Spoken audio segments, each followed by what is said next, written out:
Bientôt le passage au 10, ou plutôt au 11 décembre de cette année. Et on sait l'importance que ça a pu avoir cette journée, même si apparemment elle est moins, elle était peut-être moins impressionnante que la précédente. En tout cas, là, simplement, toujours un peu dans cette situation où on plie quelque chose pour un temps, c'est-à-dire pour toujours. Il y a le 10 décembre qui va devenir une simple référence historique, un simple, quelque part, un chiffre. Quelquefois, une journée peut accoucher de quelque chose, peut être le début d'une sorte de marquer le départ de quelque chose.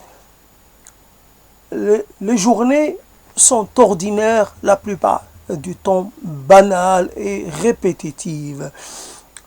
Mais il arrive que certaines d'entre elles s'illustrent ou se singularisent parce qu'elles acquièrent un statut particulier, même de façon rétroactive. Voilà donc dans cette prise de parole, la première de la journée, et on ne peut plus parler de journée, on est à la fin de la nuit, enfin à la fin de la soirée, début de la nuit.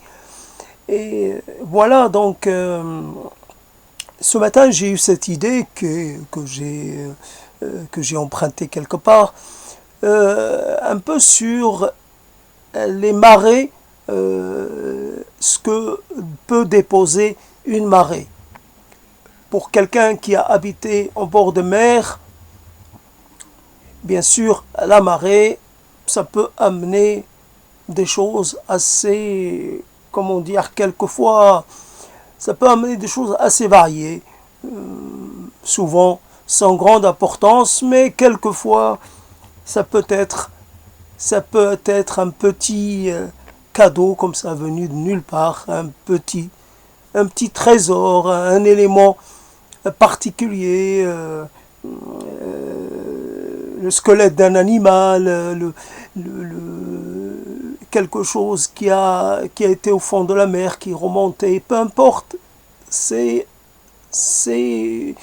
le comment dire, c'est la perspective d'être surpris, d'être agréablement surpris quelquefois, même si un jour j'étais en bord de mer et voilà que je découvre le cadavre d'un animal marin.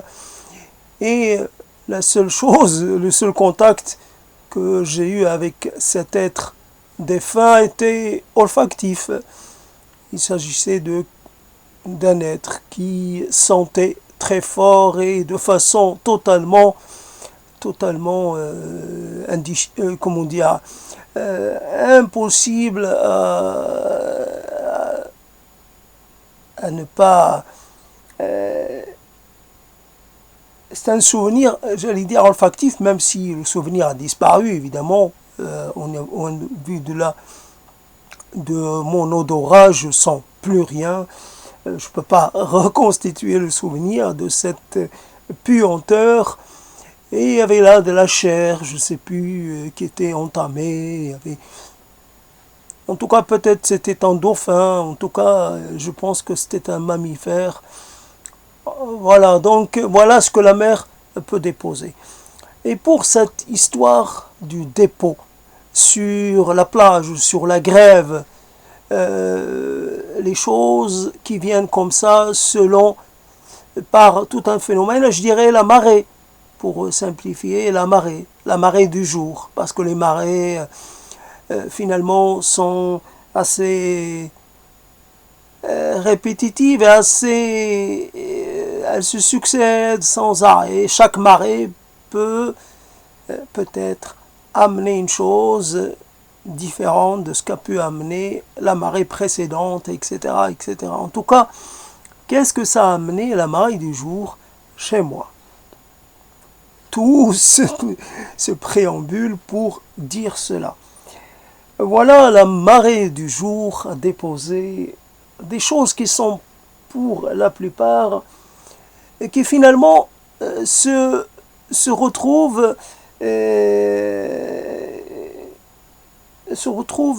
assez unifiables. Je peux rassembler ces éléments pour en faire quelque chose d'assez homogène, et ça a un rapport avec l'identité, avec l'histoire, avec la mémoire, avec ce que l'on fait, ce qu'on fait de cette histoire.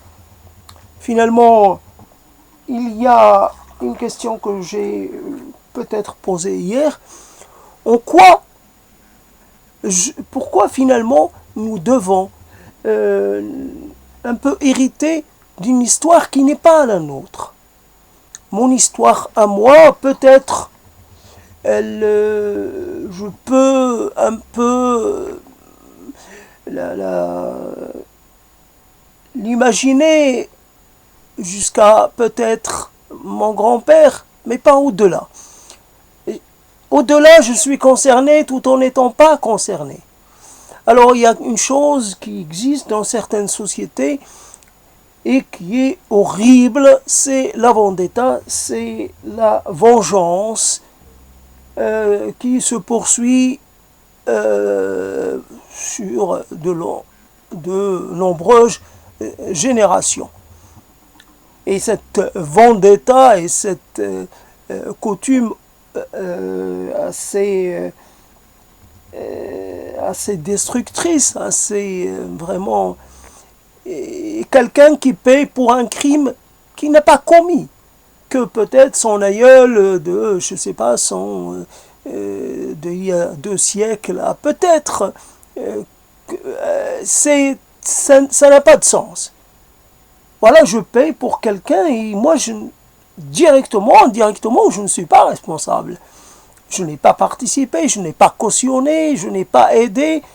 En quoi suis-je responsable, moi qui suis de la 5e ou la 6e génération, de la 7e génération? Ça peut aller très loin. Et finalement, cette histoire, ces gens qui se réinscrivent ou se revendiquent d'une histoire trimillénaire, quelquefois, comment dire, six millénaires, c'est, voilà, 6000 ans. Mon calendrier à moi, il remonte à 6000 ans. Voilà, j'ai 6000 ans d'antériorité d'histoire. À toi, ton calendrier, il est beaucoup plus récent. Alors tu es beaucoup moins, tu dois t'incliner devant moi parce que moi, évidemment, j'ai un background, j'allais dire,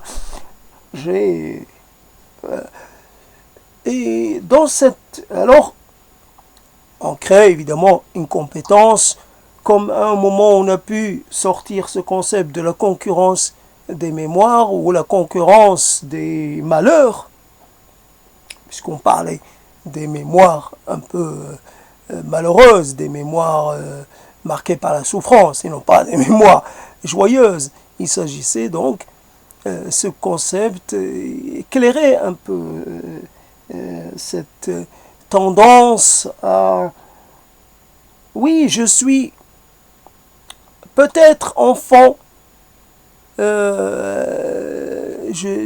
peut-être je remonte, mon lignage remonte à l'esclavage.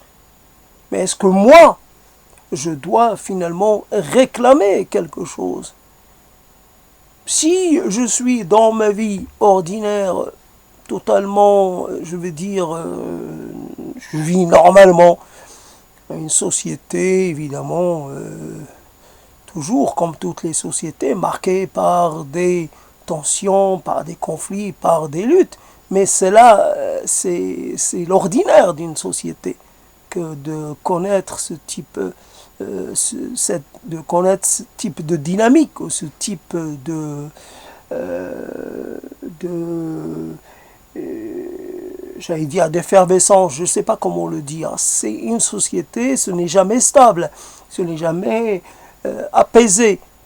Ça passe par des périodes, il y a toujours des gens qui choisissent de réclamer ceci ou cela, qui ne se sentent pas à l'aise. Mais cela, je peux le partager avec n'importe qui. Mon antériorité esclavagiste n'a rien à voir, n'intervient pas dans l'histoire, sauf si, évidemment, je continue de souffrir de par une particularité physique qui m'empêche de m'intégrer. Je pourrais dire, tiens, j'aurais été plus à l'aise si j'étais resté dans mon environnement normal, si mon ancêtre était resté dans son pays natal et n'ait pas été obligé de se transplanter ailleurs, et encore cela malgré lui, contre sa volonté. Voilà, donc je ne sais pas, je parle et je me perds déjà. Alors, dans les marées du temps, donc je voulais en fait, puisqu'il y a une histoire qui est spécifique, mais pas tant que ça. Et toutes les histoires finalement ont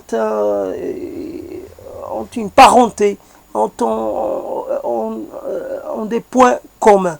Si par exemple quelqu'un est breton, alors évidemment il est breton. D'abord on va voir, on va remonter une histoire pas très lointaine, et on va dire voilà, les démêlés de la Bretagne avec le pouvoir révolutionnaire à Paris, etc. Et la guerre qui en a suivi, d'accord, c'est une guerre, c'est malheureux, ça, on aurait dû peut-être agir autrement. Il y a peut-être eu commission d'actes inqualifiables, d'actes de cruauté, etc. Tout est... on peut le constater cela. La violence n'est pas... comment dire, la violence est quelque chose que toutes les sociétés partagent. Chaque société a peut-être été à l'origine d'actes violents vis-à-vis d'une autre société, ou à un autre moment de son histoire a subi la violence d'une autre société. Ce n'est pas... on est... à un moment on est les violents, à un autre moment on est les violentés. Mais ce qui est important, c'est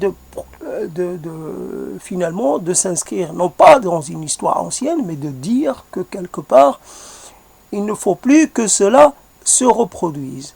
Voilà, comme ce slogan, plus jamais ça, finalement. Et non pas à dire, oui, cette histoire-là justifie une demande de réparation, ou une demande de séparation, etc., etc. Demander réparation à qui? À qui, quand plusieurs générations nous séparent de ceux qui ont commis quelque part la chose, le crime. Le crime, il n'est pas transgénérationnel, il s'inscrit dans une temporalité, dans une chronicité précise, et point à la ligne. Alors, voilà, vous avez quelqu'un qui, on sait fondamentalement, il y avait quelque chose qui disait, qu'on a répété devant moi quand j'étais petit, chaque être ou chaque enfant naît quelque part, alors selon son milieu, la religion de ses parents, il devient juif ou chrétien ou musulman. Les parents le transforment. Il ne naît pas musulman, il ne naît pas chrétien, il ne naît pas hébraïque. Il le devient par une sorte d'opération. Alors, elle n'était pas nommée, mais on imagine que c'est une opération j'allais dire, de remplissage. On met quelque chose à l'intérieur de l'être et il devra toujours finalement s'en revendiquer, il devra toujours être lié à cette chose qu'on a injecté en lui, évidemment sans lui demander son avis. On n'a pas attendu quelle est sa majorité pour lui demander pour quelle religion ou quelle philosophie il voudrait opter. Voilà donc finalement cette histoire qui s'inscrit quelquefois dans la chair des gens. On voit que les gens éprouvent de façon épidermique, sont prêts à se battre, sont prêts à tuer, sont prêts à faire n'importe quoi pour un peu revendiquer ceci ou cela. Ce territoire m'appartient. Ce territoire est la patrie de mes ancêtres. Et cette chose, voilà la question qui est problématique. Bien sûr, si je suis sur un territoire que je le revendique, ce n'est pas un problème, puisque j'y suis déjà. Mais si je revendique le territoire d'à côté en disant, oui, celui-là aussi, il a fait partie de mes possessions, alors je demande sa restitution. Alors là, c'est de nouveau un nouveau cycle de violence, peut-être violence contre violence, etc. Et on ne s'en sort pas. Donc finalement, un jour, il faudrait s'arrêter de s'inscrire ou de se réclamer de ceci ou de cela, et se réclamer de l'humanité dans ce qu'il fait d'elle, ce qu'elle est. Elle a des aspects spécifiques, pas tant que cela, puisqu'elle les partage avec d'autres êtres vivants. Il n'y a pas de spécificité humaine, finalement. Et la notion du territoire est quelque chose que nous avons et que nous partageons. Et c'est une chose qui plutôt nous restreint, nous réduit plutôt qu'autre chose. La défense d'un territoire n'est pas spécialement la chose la plus intelligente que l'on puisse faire ou la plus intéressante. Voilà donc un calendrier. On devrait adopter un calendrier pour toute l'espèce humaine, en attendant évidemment peut-être de le généraliser à d'autres espèces, mais en tout cas un calendrier. On va dire, voilà, l'humanité est partie de tel moment, on va fixer, de façon arbitraire plus ou moins, une date. Et on va dire, tout le monde, alors, plus de nouvel an iranien, plus de nouvel an kurde, plus de nouvel an ceci ou cela, parce que cela continue de souligner la différence et d'entériner les antagonismes. Les antagonismes qui n'ont pas de raison objective d'exister. Si, imaginons qu'il y ait des gens, voilà, il en existe qui sont un peu plus adaptés à vivre dans des milieux. Et on sait que cette adaptation est peut-être quelquefois n'est pas parfaite. L'exemple, c'est gens qui habitent en altitude et qui sont obligés de consommer du feuille de coca parce que ça aide à mieux s'oxygéner si j'ai bien retenu. Il y a quelque chose, un rapport entre la consommation de ces molécules et le fait de pouvoir tenir le coup dans un milieu assez pauvre en oxygène. Il y a peut-être des gens, finalement, ils seraient prioritaires pour habiter dans ces milieux parce qu'ils pourraient vivre de façon plus, j'allais dire, plus facile que d'autres populations. Voilà, tout simplement. C'est pour une question pratique et non pas pour une question idéologique ou religieuse ou symbolique ou autre. C'est le côté pratique de la chose. Alors, évidemment, cette chose, je ne veux pas nommer en fait la population à laquelle je pense et qui a déclenché, je ne veux pas la nommer. En fait, ça ne m'intéresse pas tant que cela. C'est souvent la victime oublie toujours, la victime d'un conflit ou la victime d'une erreur quelque part historique ou autre, va toujours se revendiquer comme victime et ne jamais penser que peut-être un jour, elle aussi, elle a pu être un bourreau. Je pense pas que ça soit toujours comme ça, mais c'est possible. Les deux possibilités sont tout à fait, on peut les envisager de façon raisonnable sans trop se tromper. Tout dépend quelque part d'un certain nombre de conditions. Un coup comme la marée, un coup comme les choses qui vont et viennent, il y a un coup où on est en expansion et un coup où on est un peu en retrait, c'est selon.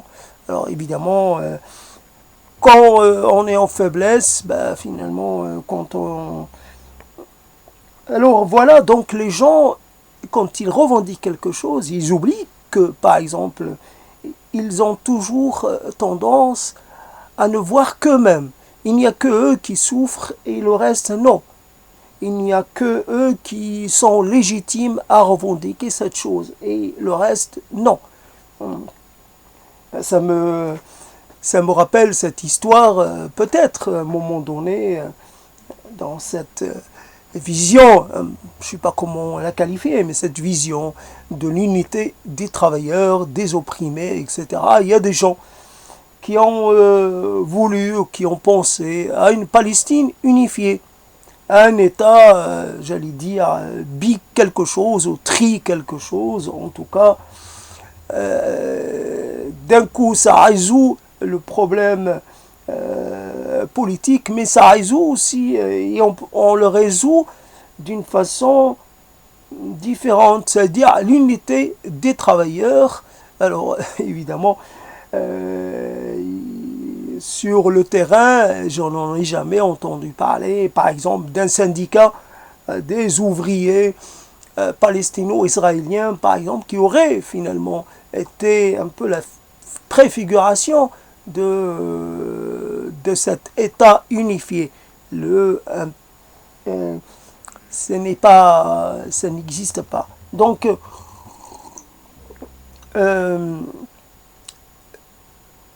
c'était une vision qui se basait là aussi, prolétaires du monde entier, évidemment, agissez d'abord pour votre cause et abandonnez le nationalisme et les revendications territoriales et tout un peu et tous ces vestiges que vous pouvez encore conserver, ces vestiges qui ne servent à rien. Vous êtes des alliés et point des ennemis et point des adversaires.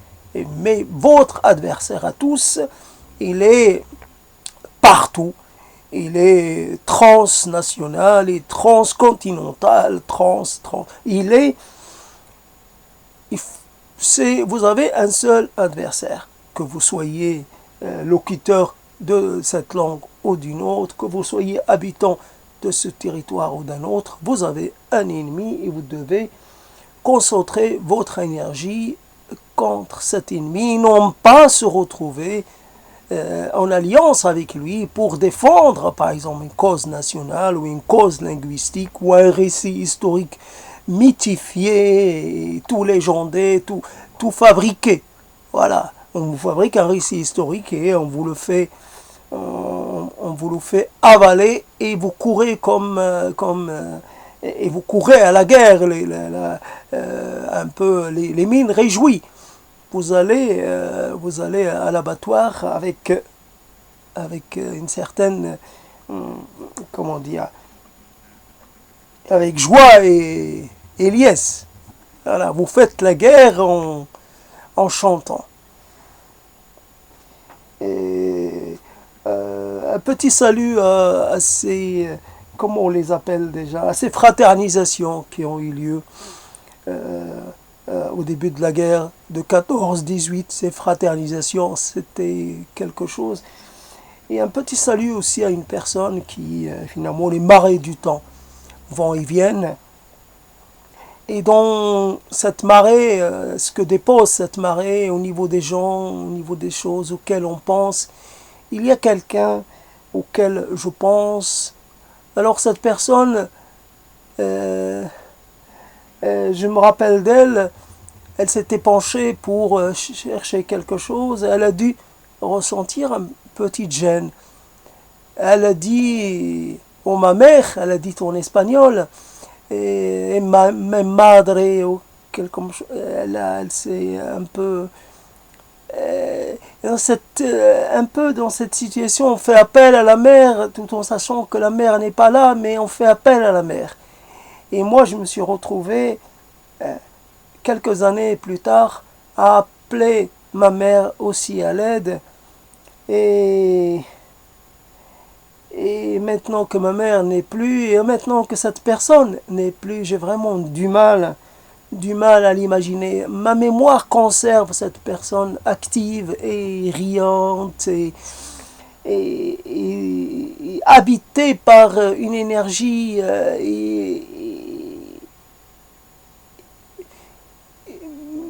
ouais, je peux dire une belle personne, voilà, comme on dit, une belle âme, une belle personne. Et je m'élève contre l'idée qu'elle ait été réduite en cendres. C'est quelque chose qui me révolte fortement.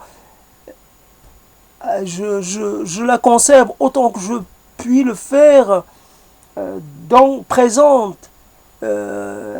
Et elle revient de temps en temps, la marée la dépose et je la récupère et j'en prends soin et vraiment ça me fait, c'est mon petit trésor, bien sûr, c'est un trésor qui raconte une chose malheureuse, une chose finie, un deuil impossible et voilà, une catastrophe comme, comme cette chose un peu qui revient vers la plage et qui est déposée comme ça par la mer. C'est ce qui reste d'un navire qui a fait naufrage.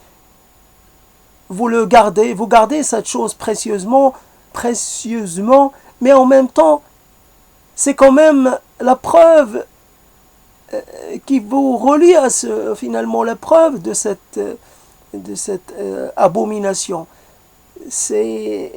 Vous voulez vous pouvez pas la jeter. Vous pouvez pas jeter cet élément. Vous ne pouvez pas le jeter. Et vous le conservez tout en ayant des sentiments un peu partagés. Voilà. Ça me rapproche de ce que j'ai perdu, ça me fait un lien, mais en même temps, ce truc-là et cette chose qui s'est perdue, elle s'est perdue définitivement. Et j'ai avec moi que cet élément, ce bout de bois, c'est vraiment ridicule, c'est vraiment, ça peut pas me consoler. Mais en même temps, je ne peux pas m'en séparer. Alors tout au long de ma vie, ça va rester tout près de moi. Et comme ces souvenirs-là qui vont pas ramener les gens disparus, mais on ne peut pas non accepter de les extraire de sa mémoire, de les mettre dehors de sa mémoire, parce que c'est la seule chose qui reste. C'est peu de choses, mais en même temps, c'est tout ce qui me reste. Alors, réussi à le dire de façon claire, enfin, synthétisée comme ça. La chose que je voulais dire, c'était donc cette histoire, donc par rapport à un territoire qui appartient, et une histoire qu'on voudrait réécrire. tout ce que, en fait, tout ce qui a été enseigné, répandu, devient récit un peu apocryphe.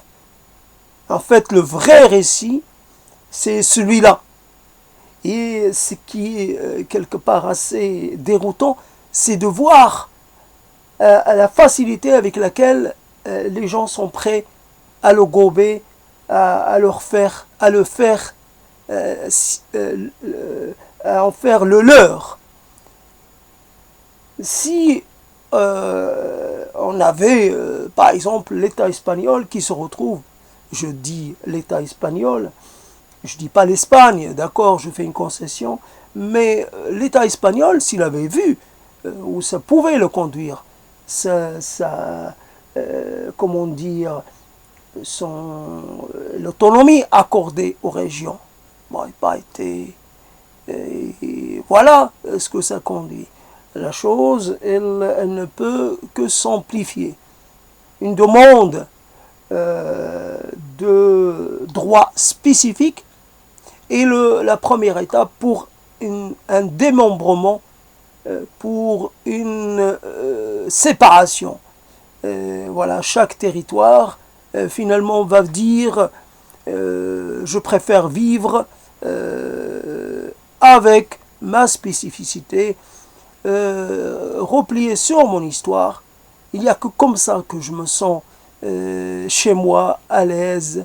Je ne veux pas être envahi, pollué par autre chose. Le reste du monde doit rester éloigné.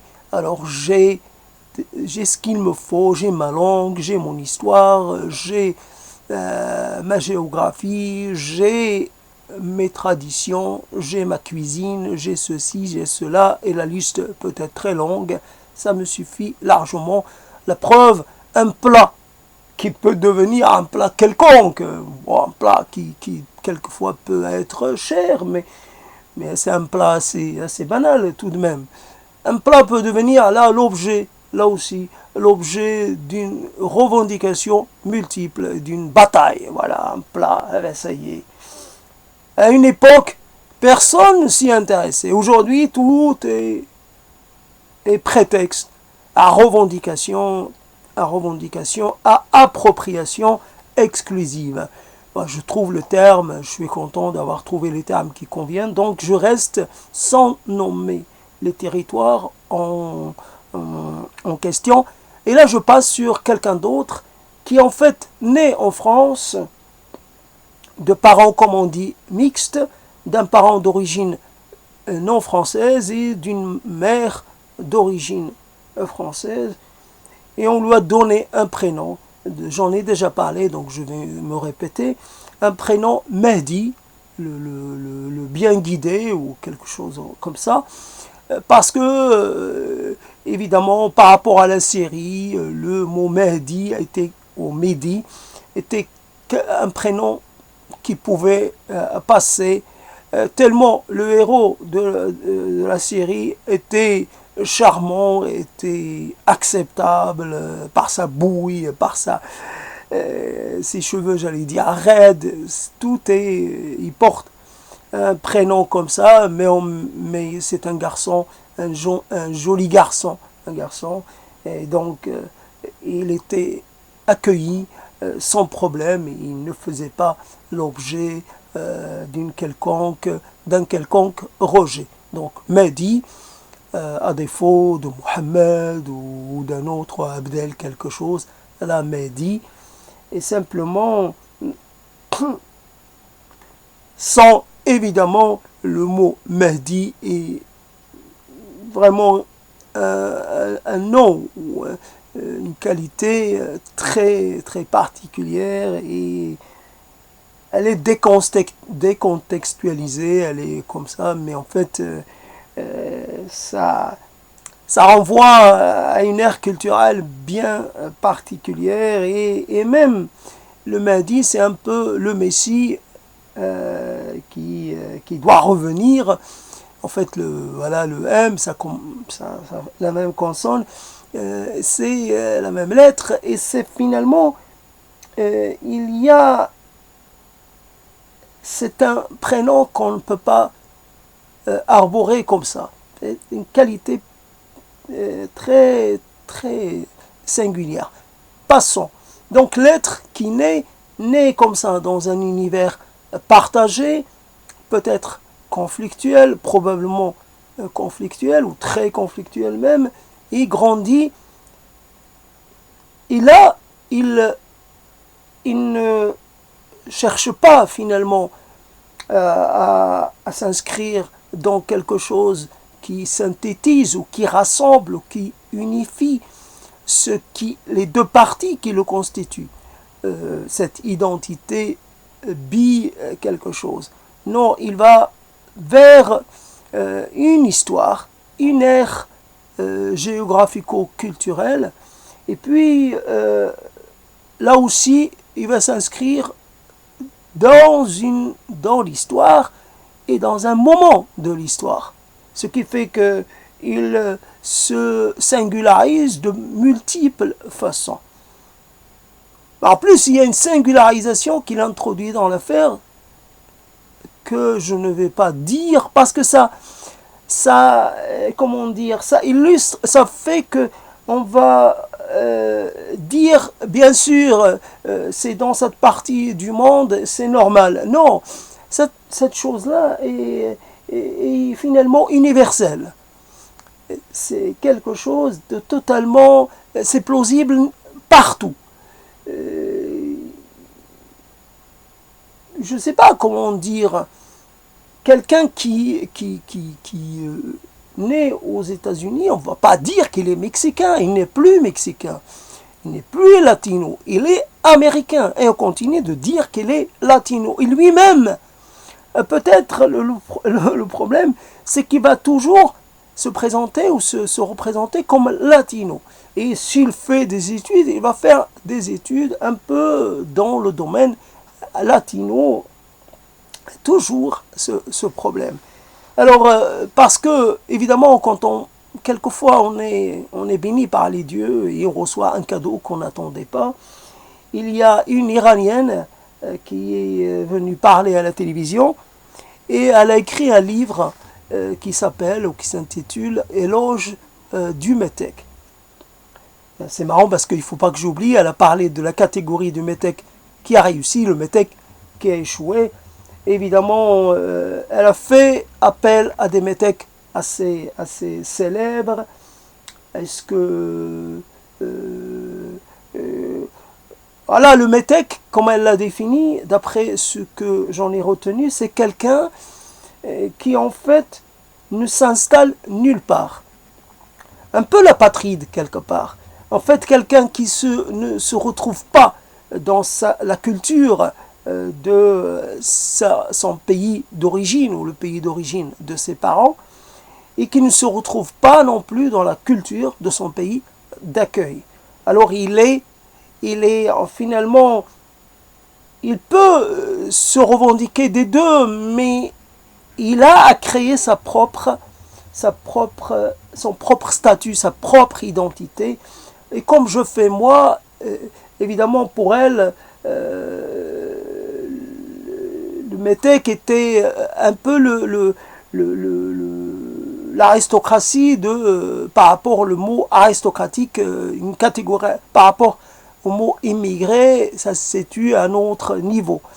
J'ai pas réussi à comprendre cela, mais en tout cas, alors le métèque, elle a peut-être parlé de Salman Rushdie comme un métèque, en tout cas les bi-culturels on va dire. Mais comme il arrive, donc finalement, en parlant tout cela, tout tourne autour de la culture, du symbolique, du politique et même du social, puisqu'il s'agit quelquefois, les deux sont reliés, la politique et le social, ou la politique et l'économique, dans le sens où les revendications territoriales s'accompagnent là aussi d'une volonté de s'approprier les richesses de sa terre et les richesses de son territoire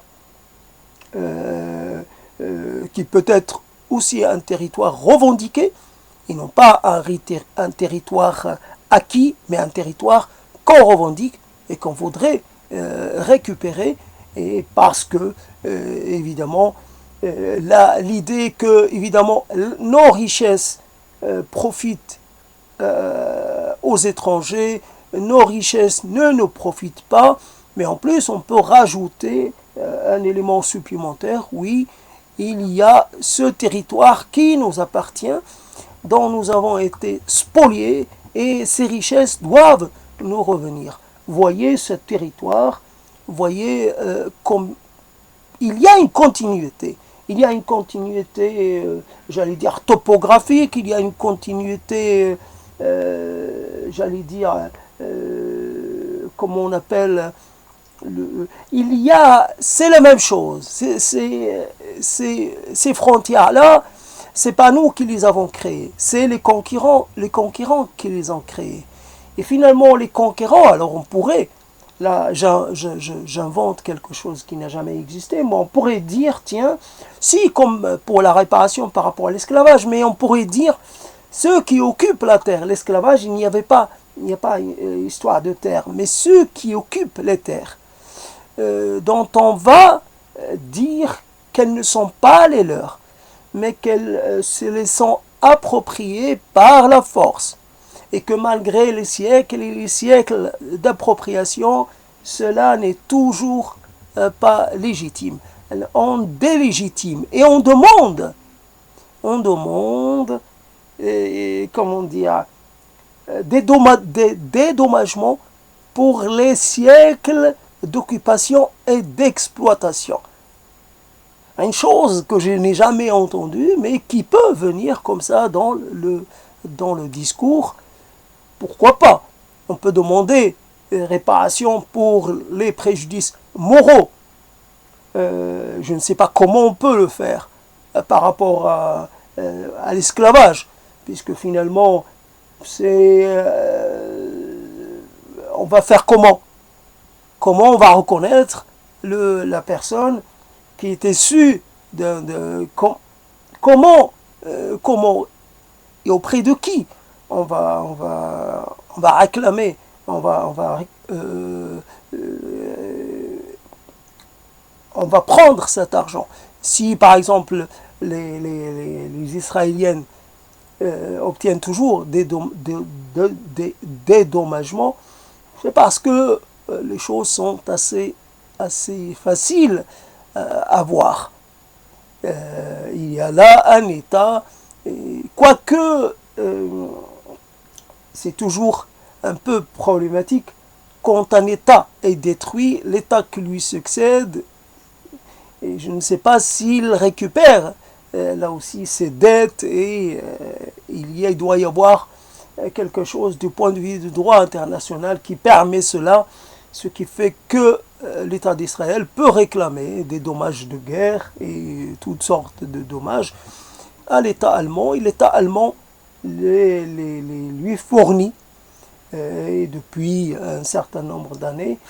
Mais la chose est assez facile, puisqu'on peut évidemment, peut-être, il y a les spoliations, mais il y a aussi les dégâts causés aux populations, toutes sortes de... Par contre, j'ai pas vu, je ne sais pas si l'État allemand accorde des dommages de guerre, par exemple si l'on a accordé à la France, et si l'on a accordé par exemple aux Gitans, si l'on a accordé aux populations de l'Europe centrale, évidemment, si l'on a accordé et en quelle quantité à la Russie, là aussi, finalement, là où l'État nazi a laissé sa marque, et on sait de quelle marque il s'agit. Alors, finalement, la chose, donc le METEC, c'est vrai, le METEC, c'est que le METEC qui a réussi à être pleinement METEC, et le METEC qui a échoué, qui restait quand même, qui est plus d'un côté que d'un autre. Et Il y a bien sûr l'entretien à la télévision ne permet pas de tout dire, de tout expliquer. Il faut quand même, il y a un impératif du temps et que la personne n'a pas pu dire un peu, développer sa pensée. En tout cas, peut-être qu'il y a une chose qui lui manque parce qu'elle n'est pas réellement métèque, selon sa définition. Elle est venue en France à l'âge de 8 ans et elle a peut-être qu'il lui reste quelques traces de sa vie antérieure dans un pays autre que la France, mais finalement, elle n'est pas comme moi ou comme d'autres qui sont arrivés à l'âge de 20 ans, déjà marqués par une histoire, un récit historique, une langue, etc., etc., etc., et qui finalement ont du mal, et tout cela est lourd, tout cela pèse, c'est pas rien.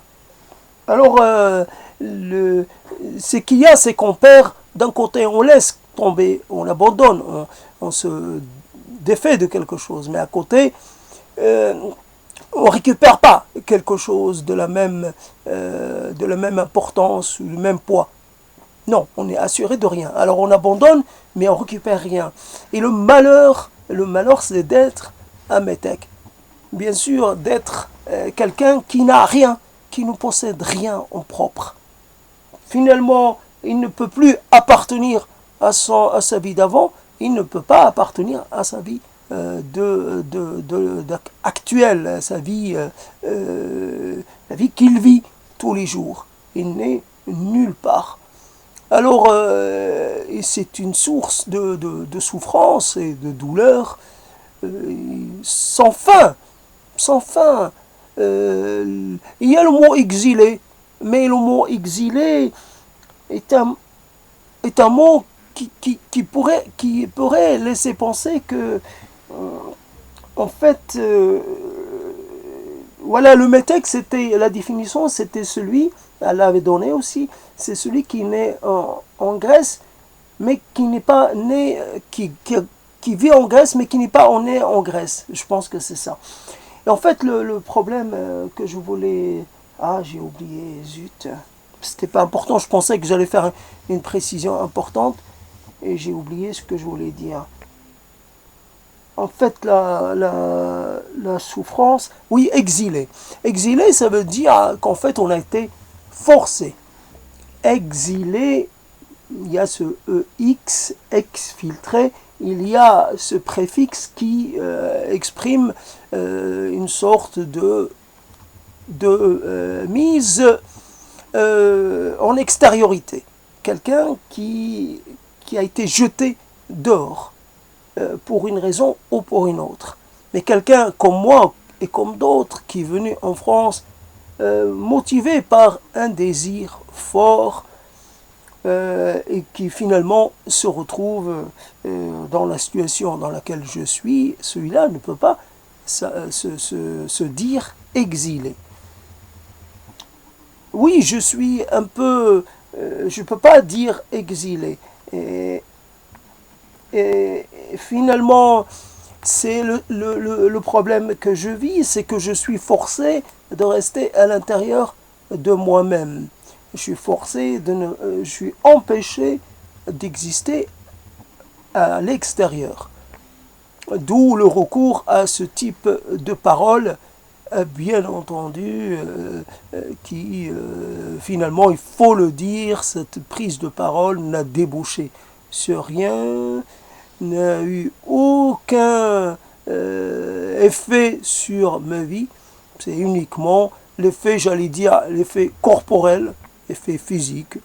Je lutte contre la perte de mémoire. Simplement, il y a ça. Après le reste, il n'y a aucun résultat concret, aucun résultat substantiel. C'est vraiment des gens viennent, écoutent, n'écoutent pas, écoutent un peu, écoutent longtemps, peu importe, je ne sais pas qui c'est, aucun retour, aucun écho. Ça reste comme si ils peuvent venir comme ils peuvent ne pas venir sur la chaîne. Ça ne change rien pour moi. Alors je suis toujours dans la même situation. un peu prisonnier de mes humeurs, prisonnier de mes, finalement, de ma situation de démobilisé. Voilà, donc, c'est moi peut-être qui aurais dû écrire cette histoire sur le Metec.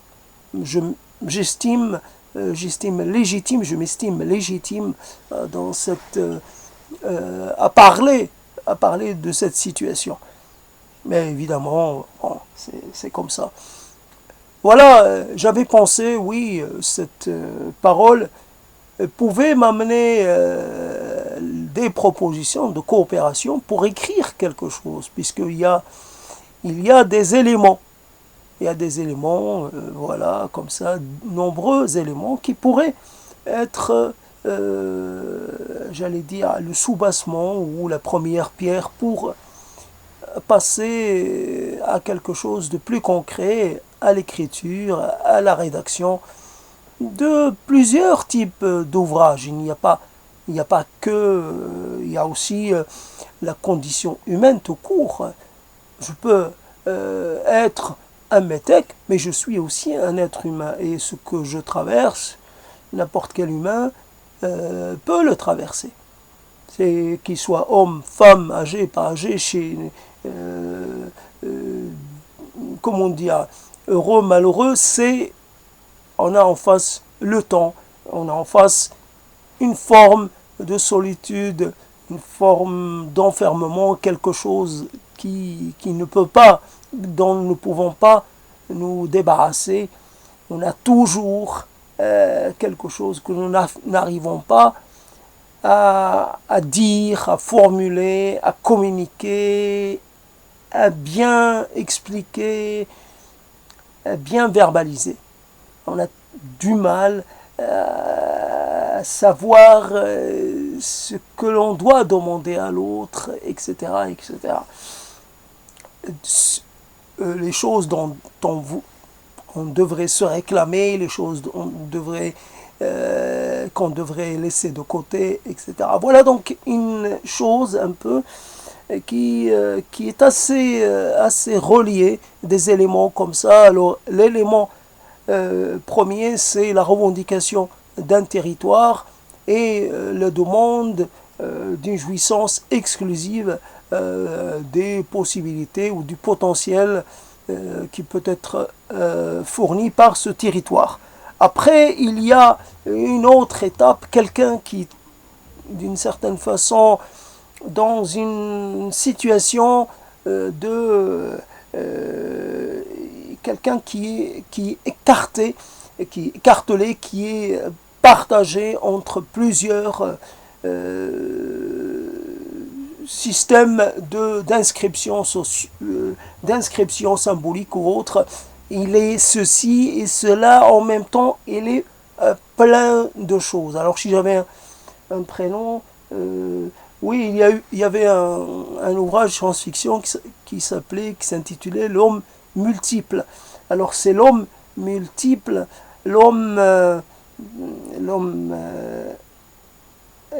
mais l'homme multiple, comme on pourrait dire l'homme augmenté, ça peut être dans un sens assez favorable, tandis qu'on peut être multiple, mais en même temps, cette multiplicité peut entraîner une source de conflits sans fin, une série de conflits sans fin. Les choses ne peuvent pas toujours cohabiter dans un seul et même être humain de façon, j'allais dire, sans poser problème, sans créer des remous. C'est cela. Alors, cette personne, pour dire, elle est passée, c'est la deuxième fois dont j'entends parler sur France Culture, elle est passée hier, et donc sur un autre thème, la personne continue de produire, c'est pas quelqu'un qui est avare de ses parutions ou de ses mises en page. Elle produit, et donc évidemment quand on produit, ça peut attirer l'attention de ceux qui ont le pouvoir d'inviter, etc. Ceux qui font les programmes de radio ou de télévision ou autre. Voilà, il y avait une opportunité, il est venu pour parler d'un pays qui est dans l'actualité depuis un certain temps déjà, puis presque plus de 5 mois, 6 mois. Et voilà, une personne, d'ailleurs c'est assez intéressant de voir qu'une personne peut à un moment donné devenir comment peu à peu elle devient la porte-parole ou la référence par rapport à une histoire, comme par exemple le statut qu'a pu prendre Henri Laurence, qui est toujours la référence un peu monopolistique ou monopolisante pour ce qui concerne l'histoire du Proche et du Moyen-Orient, l'histoire évidemment peut-être moderne et contemporaine, pas plus, pas le Proche-Orient antique ou médiéval, non. Mais quand même, puisque finalement, ce qui intéresse le plus, c'est un peu de comprendre un peu les racines de ce qui se passe actuellement au Proche-Orient, un peu, et, et, et voilà. Donc, finalement, et d'autres personnes un peu sont sorties du radar des masses médias. Peut-être ces personnes écrivent ou n'écrivent pas. Voilà, vous pouvez un peu réécrire l'histoire, ce n'est pas un problème, ça a déjà été fait, mais vous pouvez toujours, j'allais dire à vos risques et périls, vous pouvez toujours un peu écrire la énième histoire d'une région, et vous êtes le dernier à l'avoir fait, et quelque part, ça fait de vous un être, ça fait de vous, ça vous donne un statut particulier, un peu comme le détenteur du record, d'un record. Il jouit d'une position privilégiée tant qu'il a le record. Une fois que son record est battu, ben, il passe un peu aux oubliettes. Et voilà. Donc, et puis, cette histoire de Metec, simplement, les choses ne sont pas faciles à dire. Sont pas faciles à dire. Alors, j'avais essayé de trouver un terme. Alors, autophage, et d'une certaine façon, autophage, c'est la personne qui, bien sûr, ce que j'ai dit là, hein, ces trois éléments, en rapport avec toujours le statut, l'identité, l'histoire et tout, et finalement, ça démontre que je ne suis pas un parfait autophage, mais quand même, je m'auto-consomme. La seule référence réelle pour moi est devenue mon histoire et mon passé. Simplement, et quelquefois, je ne sais pas comment dire, je prends de partout. Puisque j'ai rien d'autre sous la main, alors je vais le plus loin possible, très très loin, quelquefois, sans savoir ce que je vais remonter. J'ai faim, alors je prends ce qui vient. Quelquefois, c'est quelque chose de peu de consistance, mais je m'autophage quand même, je m'auto-consomme.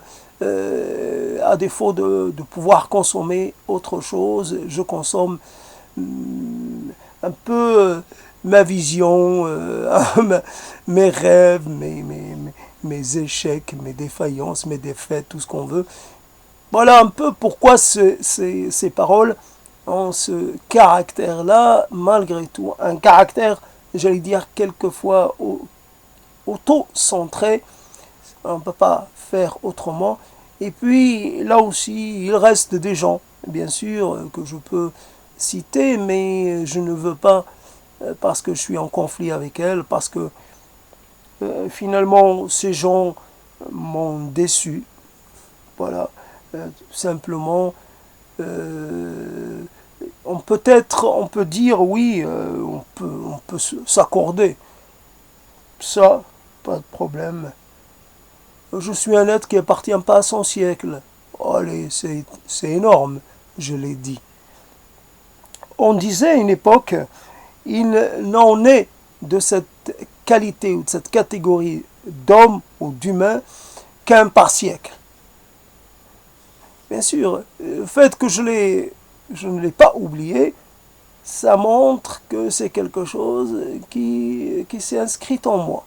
Donc, alors je l'ai entendu il y a très longtemps. Non que je sois de cette catégorie-là, mais fondamentalement, ce n'est pas mes qualités qui font de moi un être particulier. C'est que je n'ai pas rencontré les gens qui me correspondent. Simplement. Mes qualités, mes défauts, etc.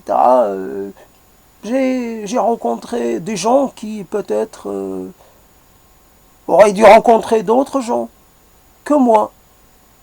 Et on peut dire quelquefois, oui, je suis né dans le mauvais corps, ou je suis né dans la mauvaise famille, ou je suis né dans le mauvais pays, ou je suis né dans la mauvaise langue, je suis né dans la mauvaise période d'histoire. Ouais, on peut dire cela, on peut développer cela assez longtemps. C'est ça. J'ai rencontré la mauvaise personne. Mais t'as rencontré que des mauvaises... Oui, on peut dire cela. Après, on peut là aussi préciser un peu plus. J'ai rencontré la personne qui ne pouvait pas m'aider à devenir une meilleure personne. Voilà. On peut dire ça comme ça. J'avais besoin d'être épaulé pour... finalement, il y a des prises de conscience, il y a de la conscientisation, il y a de la progression qui ne peut se faire que dans certains contextes avec certaines personnes. Il y a souvent dans la prise en compte d'un certain nombre d'éléments. Au début, vous avez une vision de la réalité, cette vision est un peu partielle. Et plus vous avancez, plus la vision finalement s'élargit et elle devient plus intégrante, elle devient plus profonde, plus soucieuse, elle intègre plus d'éléments. C'est-à-dire que les choses qui avaient été oubliées par le passé, elle y fait attention. Cet élément a l'air quelconque. Et peut-être c'est un élément qui peut devenir capital, qui peut devenir décisif dans un certain type de situation. Il faut faire attention à tout. Comme par exemple, face à un danger, on peut imaginer un danger, mais il peut y avoir un danger plus grand et encore un danger encore plus grand et plus grand et plus grand. Donc finalement, et le danger le plus grand, quelquefois, c'est pas le danger le plus présent, physiquement parlant. C'est peut-être le danger invisible. Un danger invisible, évidemment, une bactérie, un virus, c'est aussi mortel que quelque chose qui pèse je sais combien de tonnes et qui a une rangée de dents et qui peut courir très vite, etc. Et qui fonctionne en meute et tout ce qu'on peut imaginer. Et voilà donc le danger. Alors, voilà le danger. On ne nous apprend jamais que le danger, c'est quelque chose qu'on ne voit pas. Et on peut dire, ce qu'on ne voit pas, on ne peut pas se défendre contre. Voilà, faites attention à ceci. Faites attention à ce trou, à un trou. Ne tombez pas dans le trou. Faites attention, ne mangez pas ceci ou cela. Mais par contre, comment se protéger des choses qu'on ne voit pas?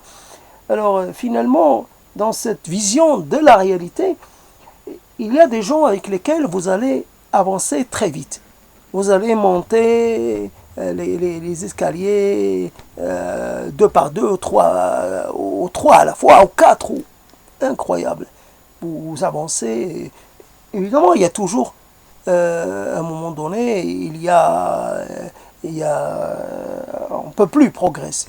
Mais en attendant, alors vous progressez, vous avez accès à certains niveaux de la conscience, certains niveaux de la compréhension, vous y avez accès très vite. Non pas, ces gens-là, ce ne sont pas des pseudo-maîtres ou des pseudo-guides ou des choses comme ça, non. C'est des gens qui vous introduisent. Ce ne sont même pas des initiateurs. C'est en fait, vous êtes autant, je veux dire, vous, vous êtes avec eux et cette chose s'élabore à deux. Il n'y a pas quelqu'un qui est installé au-dessus de l'autre. Mais parce que cette dualité, elle est spécifique. Chaque dualité, chaque duo, chaque est particulière.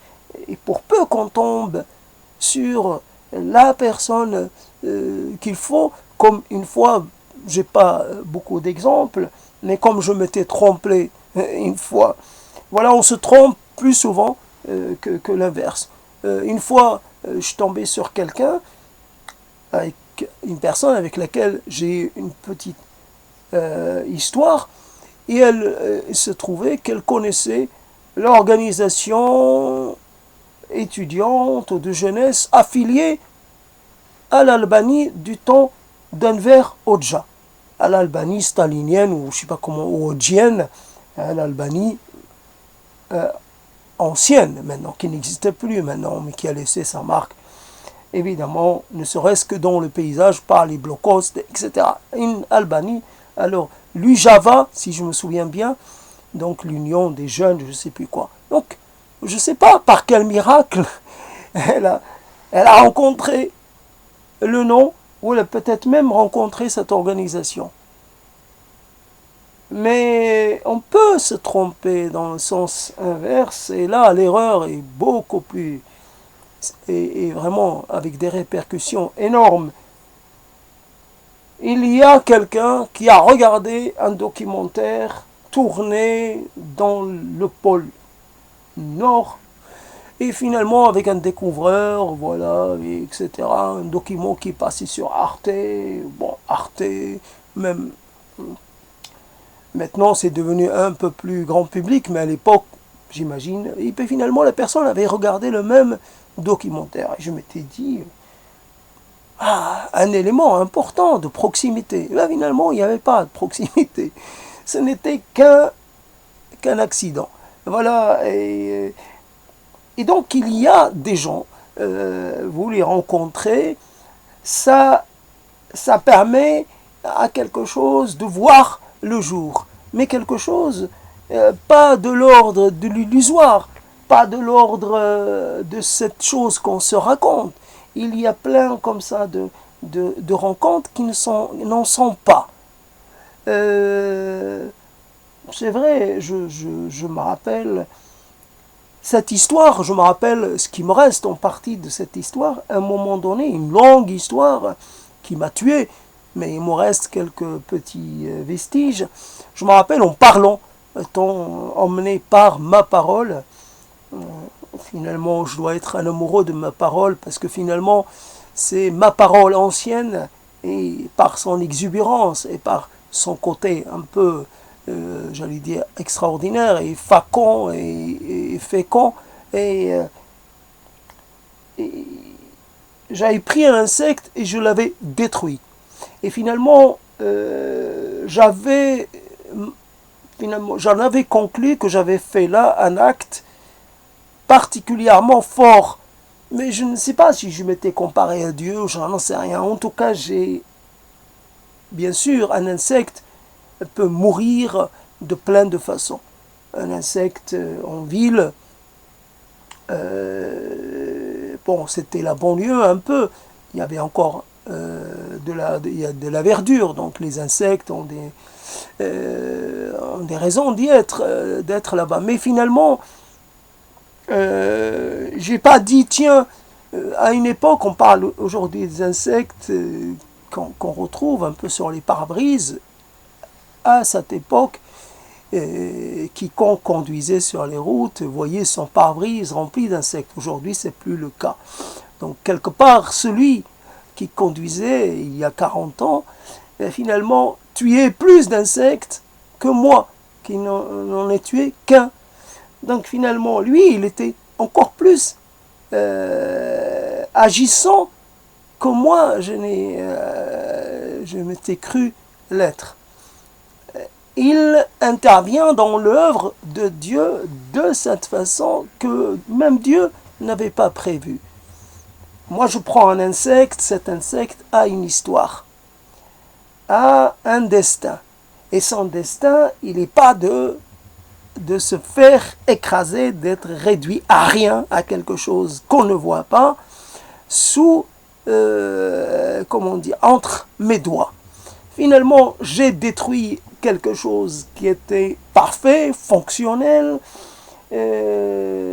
qui avait peut-être un rôle à jouer, qui avait un rêve, qui avait sa vie. Voilà. Et finalement, quand on détruit, là, le problème de la discussion, c'est qu'on ne peut pas reconstruire la chose qu'on a détruite. Cette chose qui est extraordinaire, on voit pas les choses petites.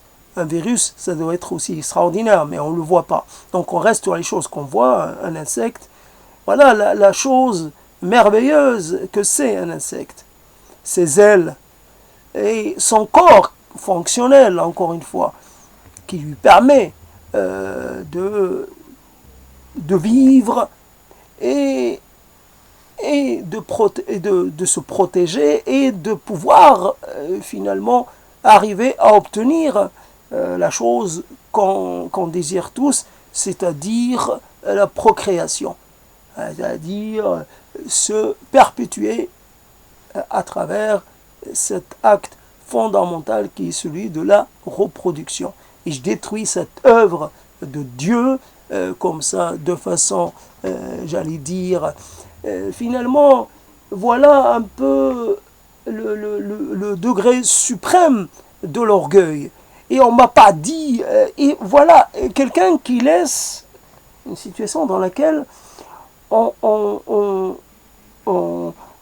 laisse un peu monter une certaine fièvre. Mais finalement, la fièvre va retomber et on va se retrouver finalement sans rien. C'est juste un moment assez spécial. Ça m'a peut-être épuisé, mais finalement, sans que j'en ai recueilli quoi que ce soit. Sauf qu'aujourd'hui, je dois un peu réinterpréter cet acte et finalement le diminuer et le reprendre et le corriger. En tout cas, voilà, donc vous avez... la vie est assez simple finalement. Ce n'est pas très compliqué. Jamais très compliqué. Vous avez 10 lignes, vous choisissez une ligne, puis vous continuez. Soit vous arrivez très vite, soit vous prenez un peu de temps, mais vous arrivez. Si vous avez des capacités, même moyennes, vous pouvez toujours arriver. Mais quand on ne choisit pas, quand on reste, quand on ne choisit pas, et qu'en fait on s'embarque dans quelque chose dont on n'est pas du tout, convaincu. Il n'y a pas de conviction, il n'y a pas de vocation, il n'y a rien. Et on s'en va et on continue. Et personne ne vous demande de vous arrêter. On vous demande pourquoi vous continuez. Simplement, qu'est-ce qui fait quel est en fait votre but ultime? Et en fait, voilà la chose voilà, que la rencontre qui finalement, il y a là du potentiel. Il y a comme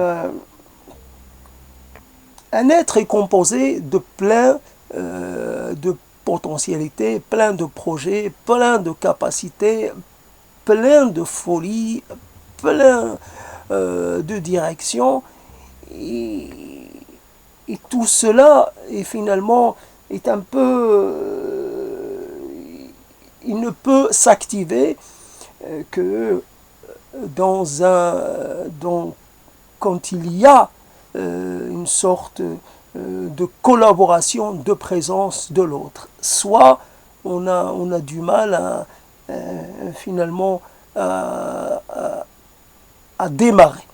Donc, mais après, c'est le soi qui est donc finalement le soi et la particularité de cet être, de cet autre qui est vraiment nécessaire.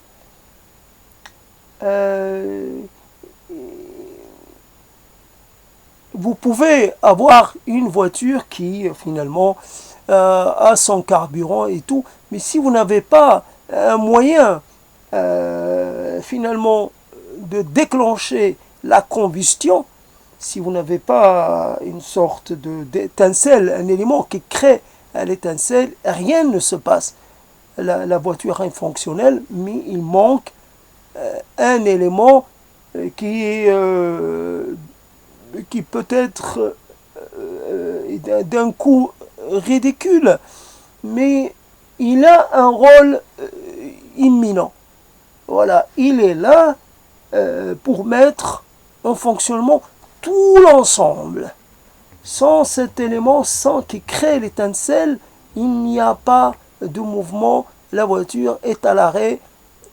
Ou alors il faut, parce qu'on ne peut pas venir comme ça, comme cet être qui doit descendre, faire marcher la manivelle, et à ce moment-là, la voiture marche, on va dire une voiture mécanique qui marche, on la remonte, et puis elle avance un peu, et puis on redescend, et on la remonte, elle avance un peu. Là, on ne peut pas descendre et allumer et mettre en marche le moteur, à explosion.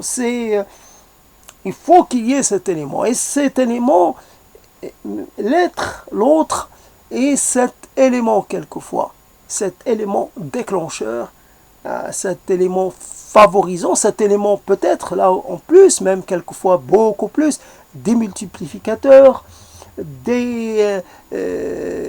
c'est-à-dire votre énergie, elle devient beaucoup plus, c'est-à-dire performante et beaucoup plus productive, et vous produisez plus. C'est magique. L'autre est magique. Et donc, des fois, évidemment, ça ne marche pas à tous les coups. Quelquefois, la magie est de la petite magie. Vraiment, ça... Voilà, on obtient quelques effets, mais rien de bien extraordinaire. Voilà, donc j'ai débordé. Évidemment, comme d'habitude, on déborde, on ne sait pas où on va, mais on va nulle part pour dire les choses. Simplement, il y a quelquefois la parole, il y a la parole, il y a la réalité, et la réalité, elle peut dire autre chose. On est beaucoup plus dans la difficulté que nous pourrions le laisser entendre nos paroles. On peut être dans une situation totalement désespérée. En fait, on n'a plus les moyens d'agir de quelque façon que ce soit. On peut même plus, finalement, se protéger ou permettre à son corps, à son être, de finalement d'obtenir quoi que ce soit. On n'est qu'une sorte de corps, le corps machine, là on remplit le corps, mais pour ce qui est des besoins autres, il n'y a plus rien. Il n'y a plus que ce sentiment d'être proche de la catastrophe, que peut-être la catastrophe a déjà eu lieu, que peut-être cette catastrophe euh, pourra être suivie d'autres catastrophes, que finalement on est entré dans une sorte de cycle totalement qu'on ne maîtrise pas, un cycle qui nous échappe, un cycle, un malheur finalement qui succède à un autre malheur. Et voilà, et finalement le temps passé qu'on avait considéré comme un temps pas très favorable, ben finalement il devient un temps presque lumineux à côté de ce qui se passe ou de ce qui va se passer dans le proche avenir. Voilà, l'avenir s'annonce très, très mortel. Voilà. On va m'arracher encore une aile et je vais être encore moins capable de voler, capable de me déplacer, capable de me projeter dans quelque chose, dans quoi que ce soit. Je suis fini, je suis fini.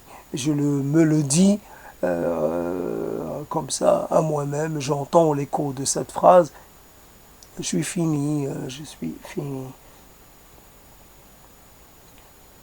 J'ai jamais pensé évidemment le contraire, que j'allais pouvoir, mais je savais que j'étais pas Dieu, donc que j'étais fini.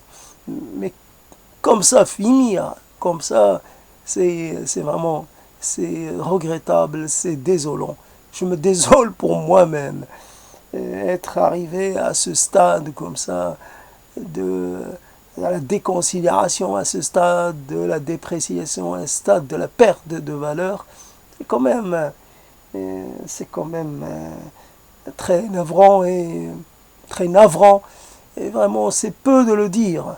C'est peu de le dire. Allez, papy, c'est bon. T'as assez parlé, c'est bon. Allez, papy. Bonne nuit, à demain.